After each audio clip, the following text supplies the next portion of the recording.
How much does it cost to live in Costa Rica?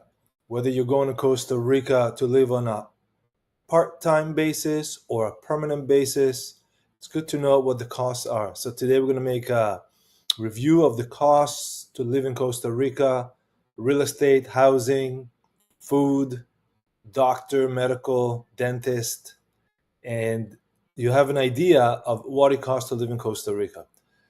I'm Yossi Kaplan, your friendly Toronto and Costa Rica realtor, and I work in Costa Rica and Toronto in my capacity as a realtor. I'll show you the companies we're working with. This is our Costa Rica brand called the Nosara Realty Group. Under this brand, we are launching new developments and resale. And we have a whole resale site called Playa Lagarto realestate.com. And in this website, you'll find a lot of listings of Costa Rica properties, mostly in Playa Lagarto, Tamarindo, and Nosara, but also the areas around it. We expand our services to Playas del Coco, Tamarindo, and so forth. And you're welcome to go to the site and see what's going on. If you need to list anything, please go ahead and contact us. We'll help you with selling your property. But now let's get to the cost of living in Costa Rica. Now, whether you're going to go and live in Costa Rica part-time, like a snowbird, just come from November to April, give or take, or stay there the whole year, get your cedula, which is the permanent residency in Costa Rica, which are available for investors, by the way. It's good to know what things cost. So the first thing I've done is I went to my favorite AI interface called Merlin, and this thing just goes to different AIs and compares and pulls information. So today I queried Gemini 2.5 Flash version. Compare the cost of living between Toronto, Canada, and Tamarindo, Costa Rica. That's the first question I gave it. Okay, so let me rearrange the window here. All right, here we go. That's a bit easier. And you can see exactly what I'm doing here. Okay. The cost of living in Toronto, Canada is significantly higher than in Tamarindo, Costa Rica. And I mind you, friends, Tamarindo is one of the most expensive areas in Costa Rica, one of the most expensive areas in all of Latin America. There's a lot, many cheaper places in Costa Rica and outside of Costa Rica. Okay? But still, Tamarindo is a lot cheaper. Overall, Toronto, Canada, overall, right here. Toronto is an expensive city ranking, the sixth most expensive city in Canada. I would say it's probably the first or the second after Vancouver. And 50th globally for cost of living. I would imagine that's higher. A single person estimated monthly cost around Canadian 3,417, excluding rent. That's only 800, $850 a week. Including rent and other, you're looking at 4,000 to 6,000 Canadian dollars per month, which is barely making it. The average monthly cost of living for a single person is actually 35-23. Maybe rent. Housing is a major factor. One bedroom, 2,200. Yes. One bedroom outside the city center, a little less. 3 bedroom, 35. So you're looking at, we all know we need at least $2,000 a month just to rent something, just a room in the city. It goes to 3 and 4 and 5. Utilities, it's estimated here 162. That's pretty right. Internet $70, 60, 70. Groceries $821. I think that's more actually. TTC 150. Public health insurance, sales tax 13%. Now look at Tamarindo, and I remind you, Tamarindo is an expensive one. Way lower. It is in the top of 28% most expensive cities globally, yet it's still a lot cheaper than Canada and US. The average cost of living, including rent, is about $1,710 a month. Okay, 1,500 to 2,000 per month, and that's the AI engine goes to different sites and combines it all together. Rent is significant expense in Tamarindo, so you're looking at anywhere from $911 USD a month to up to as much as you want. Utilities, electric is not that cheap in Costa Rica, but it's still reasonable. Internet is less. You can also have phone plans. They have a lot of gigabytes included. Your groceries, I was just in Costa Rica twice. Your groceries are slightly cheaper in Costa Rica, but not that much cheaper, at least in a gringo cities. If you go to another city like Nicoya, it's a lot cheaper, okay, because it's mostly locals. Transportation, yeah, the bus is like $2, anywhere you want to go. After average net salary, that's for Costa Ricans. That's less of a concern. Now, I've done another thing, and I'm going to share this window here. In this window here, I compared medical services. So, to finalize, the cost of living in Tamarindo is a lot cheaper than in Canada, and Tamarindo is an expensive city in Costa Rica. You can get a lot less. Okay, so 2,000 a month, you're more than good. Compare medical services costs between Costa Rica and Canada, including family medicine, access dentist, and cardiology. These are the things that people ask the most. And here I asked Gemini 2.5 Flash. You went through all these sources, and if you want to see the sources, you can do them here. You can see it all here. And it compiled the information, and it came with the Canada Family Medicine. Family medicine is universally insured. Remember, we don't have to pay for the doctor here.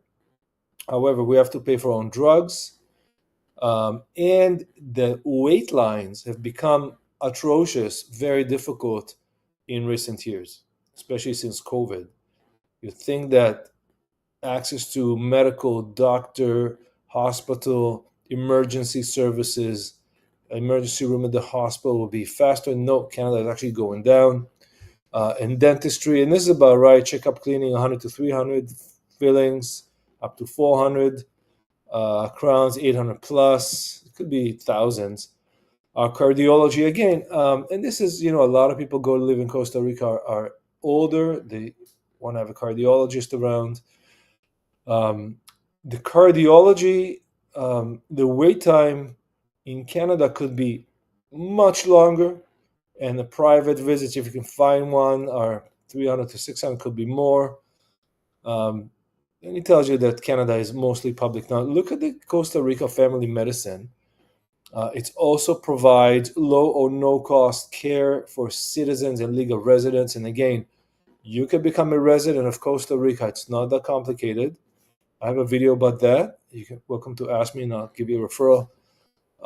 Private primary care available for USD 20 to 50 per visit, often with shorter waits in and out. Dentistry. Look how much cheaper dentistry is. So there is a system, government system, health insurance system, Kaya or Kaha. Through there can be waits, and private dental care, 20 to 50 for checkup, fillings 30 to 80, and crowns about half the price. Okay, cardiology consultation 50 to 150. Wait time could be similar to Canada, but private is faster. Semantic note. Okay, so here's your summary table. You can see in Canada, long waits in Canada. So the AI is accurate, it's fresh, it's new. And in Costa Rica, it's about quarter the price with less wait. Dentist, high weights ish for dentist, probably a week or two to get in, and covered basics, some weight, but the price is 20%. In cardiology, again, much lesser weight, shorter weight, and the price is again fourth to 20-25% of what you pay in Canada. Key takeaways: Canada, high quality universal care for core services, but actually be slow, and dental care is largely privatized, expensive. Costa Rica, universal and comparatively rapid access to primary care, much lower private costs for dental and specialist care. Equity, expansion of private care in Canada risks deepening disparities, while Costa Rica's mixed system offers lower cost entry points, especially for dentistry. Okay, now I asked it, what is the percent difference? I mean, we looked at it already, but you'll say here, it give me a percent, 90%. It came with 90% difference here. For family medicine, for dentistry, it came with 84.4%. For cardiology, 71%. That means cheaper in Costa Rica. And in summary, you're looking at about 80%, so 4/5 cheaper to use a doctor, family medicine, dentist, cardiologist than in Costa Rica, cheaper 4/5, 20% than price in Canada. That is a lot. Here's my Costa Rica mug. Okay. I want to show you some housing options and explain to you about these housing options, how they come to be. So let's focus on a complete villa here, because that's a very easy comparison. So I'm going to use this. I got some lots here. Here's a villa. So this is a complete villa right here. I'm going to log into this page. This is playalagartorealestate.com. And here you can see this villa. Now, I've stayed in these villas before. They're great. They're excellent. These villas are in Playa Lagarto Eco Development. This specific villa is available for sale, and we have a couple of those. This is 145 USD. Those villas are very nice. They're 910 square feet, 2 bedroom, 2 bathrooms, got laundry, it's got all the services. It's a private gated community. This is the pool. These are my feet picking up there. This is less than a month ago. I took these pictures here. This is what the villas look like. This is exactly the villa I stayed in. Okay, this is the cluster of villas from the air on the rainy season. It's all green. There's 3 clusters. This is specifically Playa Lagarto. Each cluster has a little pool. There's a yoga place, kind of a community place to huddle. Here's the floor plan. Very good floor plans. They got security. Here it shows you that it takes you about 1 hour, 34 minutes. It's about 95 minutes from the airport Liberia right to your villa. Tamarindo is a few minutes shorter. And that's what you get in these villas. So a villa like this will run you 145 USD. Okay, this villa you can rent it out. Your average rent will be $100 to $150 a night. Most people that come to Lagarto will stay for probably a week. It's not so much an in and out. People stay there, they bring a families, they rent a few villas, and you can see here 145,000, 4 rooms, 2 bedroom. Property type is a villa. We got a video here of the villas, but you understand that living in a villa like this and the condo fees, your maintenance fees, are quite reasonable on these villas. Okay, those are give or take 150 USD a month. On top of that, you have to pay your own hydro if you own it. Any cable, Wi-Fi. You know, most people get their TV from Starlink or from their internet. But the cost of living for these villas, once you paid for them, are very, very reasonable. Now, a lot of these villas and homes you can do with a 50-50, which means you put 50,000 down and finance the other 50%. So 50,000 for 145 will be 72.5. That's $70,500 USD. So that's about 100,000. Now this villa is about 100,000 deposit Canadian, another 100,000. So about 200,000 Canadian dollars. You get yourself a home in Costa Rica, did it to your name. You can live there all year round if you want. You can make it into Airbnb, make $100, $150 a night. Property management services are available. So a lot of people live in these villas when they leave Toronto or Canada or Ontario, and then they rent either the rest of the time. Rental management in Costa Rica, by the way, most what we see is 30 to 35% fee, but they don't charge you any monthly fee. So only when you use the villa, you'd pay for it, which is really good. So these are your average costs of living in Costa Rica.